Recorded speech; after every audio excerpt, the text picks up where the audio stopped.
Assalamualaikum warahmatullahi wabarakatuh. Balik lagi bersama saya Akbar CK. Nah, ini ada informasi yang sangat menarik sekali untuk kita simak ya. Seperti yang kita ketahui, Pak Jokowi sudah dipecat. Masih saja dicurigai ingin mengacak-acak Kongres, ingin mengambil alih kekuasaan, macam-macam ya. Aneh ini, lebay. Nah, kita akan mendengarkan penjelasan dari pengamat politik Adi Prayitno terkait kecurigaan terhadap Pak Jokowi ini ya, sekaligus membungkam para elit-elit yang mencurigai Pak Jokowi ya dianggap ingin mengambil alih, yang dianggap ingin ngacak-ngacak Kongres ya. Seperti apa videonya selengkapnya kita simak video berikut ini. Ini sudah bekerja. Masuk gejala diaut-aut itu, mengaut-aut itu. Yang terjadi. Mengaut-aut ya? Iya, menuju Kongres kan. Bentar lagi Kongres, tahun depan kita Kongres. Artinya gejalanya sudah terasa betul.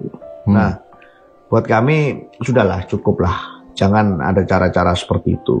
Toh sejarah membuktikan bahwa PD Perjuangan makin solid kalau dibegitukan. Saya dari dulu berharap sosok besar, sosok hebat seperti Pak Jokowi bikin partai. Karena begini, tantangan terbesar dari Pak Jokowi setelah tak jadi presiden itu satu. Apakah Pak Jokowi itu bisa besar dan hebat tanpa PDIP? Kan itu tantangan yang terbuka. Artinya apa? Kalau Pak Jokowi bergabung dengan Gerindra, partai yang sudah established, punya presiden, atau bergabung dengan Golkar, partai yang sudah cukup lama, 60 tahun, partai pemenang pileg kedua hari ini, ya nggak kelihatan Pak Jokowi itu powerful, bisa bikin partai dan kemudian kompetitif dengan partai-partai yang lain. Satu-satunya uji coba di mana Pak Jokowi itu punya kekuatan politik, bikin partai yang baru, bisa tidak bersaing dengan partai-partai yang ada. Itu dilakukan oleh SBY, dilakukan oleh Prabowo Subianto dari nol besar. Artinya apa? Kalau Pak Jokowi gabung Gerindra dan posisi Pak Jokowi tetap penting dan kuat, ya orang nggak surprise dong. Biasa saja lah ya. Tanpa Pak Jokowi juga kuat kok. Loh, Golkar tanpa Pak Jokowi misalnya tetap kuat kok. Jadi Pak Jokowi itu harus menyentuh barang baru, namanya partai politik baru, dan itu tunjukkan bahwa partai barunya Pak Jokowi itu setara dengan PDIP dan bahkan bisa mengalahkan PDIP. Kan gitu, Bos. Itu Intinya Pak Jokowi itu lebih besar daripada PDIP ya saat ini. Itu mak jelek. Harapan kita. Ya kalau cuman gabung dengan partai yang besar, tantangannya agak kurang, Pak. Gonjangan-gonjangannya agak rumit, gitu kan. Pak Jokowi juga harus membuktikan kan, karena kata Bu Mega, Pak Jokowi kalau nggak ada PDI kasihan. Nah, kan itu tantangan terbuka, Pak. Artinya begini, kalau kita membaca langgam politik di Indonesia, Pak Jokowi ini kan punya segala-galanya untuk bikin partai politik baru. Secara umum, partai politik kita itu kan didasarkan atas 3 fondasi besar. Pertama, ketokohan. Ya. Suka nggak suka, Pak Jokowi itu adalah tokoh sentral, tokoh penting, mantan presiden 2 periode, mantan gubernur Jakarta 3 tahun, mantan wali kota Solo 2 periode. Hafal bos kita hafalin. Hafal betul. Tanpa kekalahan loh. Tanpa kekalahan. Ya, karena memang belum ada sejarahnya ya pemimpin di negara ini yang dari wali kota kemudian gubernur jadi presiden dan nggak pernah kalah.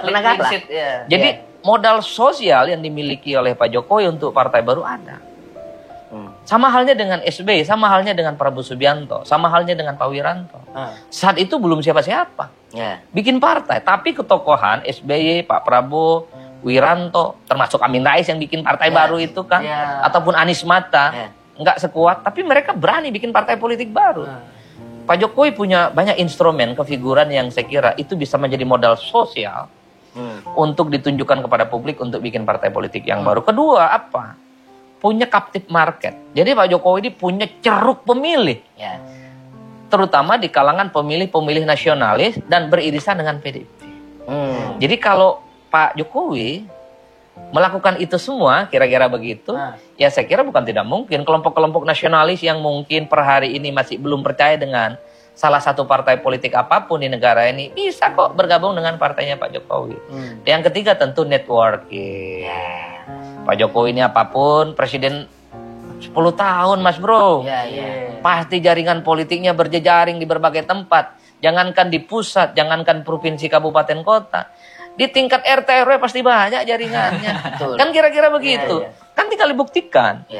Kalau Pak Jokowi bikin partai politik yang baru, apakah akan sekuat seperti yang dibayangkan orang hari ini bahwa Pak Jokowi dengan approval rating yang cukup tinggi, tingkat kedisukaan yang cukup tinggi, punya wakil presiden namanya Gibran, itu bisa menjadi lokomotif di mana partai politik baru menjadi pendatang di 2029 dan itu adalah partainya Pak Jokowi. Saya kira betul. Kalau menurut saya pribadi, ya tak perlu Pak Jokowi itu membuktikan. Soalnya sudah terbukti dan sudah teruji. Seperti yang dikatakan di Praitno tadi, nggak pernah kalah, menang terus. Presiden pun 2 periode, udah terbukti, ya. Apalagi yang mau dibuktikan? Ya, kalau menurut saya, seperti apa kalau menurut Anda, menurut kalian, ketik di kolom komentar, ya. Dan hal ini juga saya ngomong dengan Pak Anies Baswedan.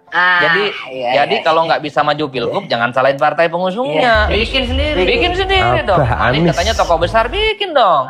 Jaringannya di kalangan Islam, buktikan dong. Kan kira-kira begitu, Pak. Benar. Iya dong. Kalau cuma ikut partai yang ada, gerbong yang ada, ya nggak surprise, nggak kelihatan. Nah, Projo. Tapi kalau Anies, ya harus buktikan buat partai sendiri, ya. Kalau Pak Jokowi sudah terbukti, kalau si Abah nggak tahu, silakan buktikan sendiri. Apapun PSI adalah 2 hal yang menurut saya bisa dikapitalisasi. Dari dulu 10 tahun lamanya, saya hafal betul tagline Projo itu, Pak. Merah kata Jokowi, merah kata Projo. Putih kata Jokowi, putih kata Projo. Kan kira-kira begitu. Cungkir balik menurut Pak Jokowi, cungkir balik juga menurut Projo. Nah, Projo ini kan selalu mengklaim punya basis massa yang solid dan kuat. Setiap acara di berbagai tempat dikerumuni oleh ribuan banyak orang. Buktikan jadi sebuah partai politik. Bisa nggak gitu ya? Jangan bisa nggak bisa, bikin aja dulu. Nah, persoalan lolos nggak lolos kan belakangan. Apalagi parliamentary threshold kita itu kan diturunkan sekarang. Itu angin surga betul, Bos. Ya enggak? Yang penting lolos dulu. Yang penting lolos dulu. Apakah nanti dia partai bawah, menengah ke atas, nanti dulu. Sabar. Masuk dulu. Demokrat itu periode pertama pileknya rendah, baru periode kedua belipatnya 300%. Kan yang paling penting adalah partai ini lolos ke parlemen dulu. Sebagai pembuktian dia laku dan ada pendukungnya. Bukan hanya kepada Pak Jokowi saya ngomong begini. Bukan hanya kepada Pak Anies Baswedan saya ngomong begini. Dulu kita ngomong ke kawan-kawan FPI dan Habib Rizik. Yang mengklaim banyak barisan, banyak pendukung di mana-mana. Bahkan demo berjilid-jilid kan jutaan kan. Kita bilang bikin partai keren. Partai 212 misalnya. Menurut saya luar biasa. Karena satu-satunya instrumen untuk memperjuangkan dakwah politiknya hari ini melalui partai dan melalui parlemen. Ya kalau Pak Jokowi itu bikin partai ini bukan hanya sinyal, ya intinya Pak Jokowi ingin menjadi matahari sendiri di luar partai-partai yang ada. Bikin jaringan dan kekuatan politik sendiri. Nah, kabar baiknya selain ambang batas parlemen itu diturunkan, kalau kita punya data survei, kan sebenarnya party ID, identitas kepartaian. Jadi identitas kepartaian itu adalah orang yang merasa menjadi bagian partai politik tertentu, atau orang yang merasa dekat dengan partai politik tertentu. Anggaplah sederhanakan. Itu jumlahnya 20%, Mas Bro.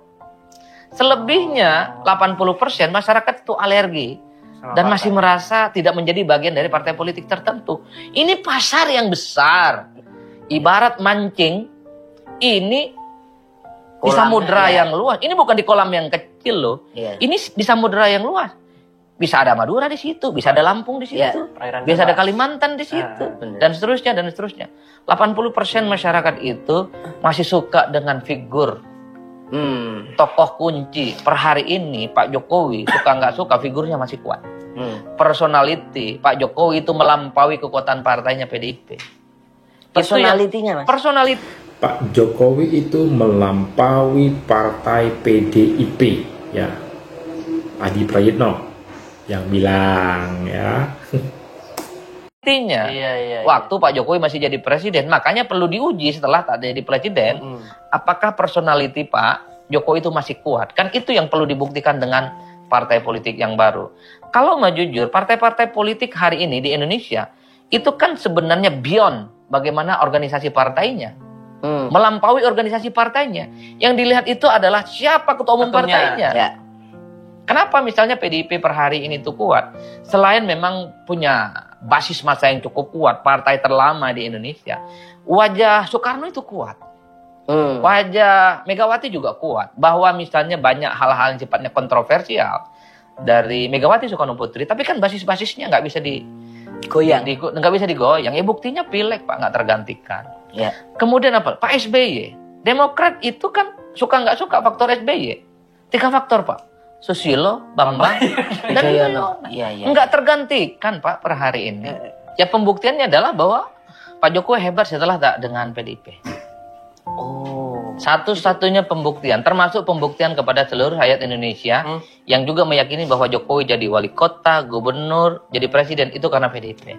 Kalau Pak Jokowi bisa bikin partai baru, establish, Gibran maju kembali dan bertanding 2009 dan menang, Pak Jokowi akan dilihat sebagai orang yang tidak pernah kalah dalam pemilu. Begitu, Bos. Ya, itu tadi penjelasan dari Bung Adi Prayitno. Intinya kesimpulannya Pak Jokowi itu ya lebih kuat daripada PDIP.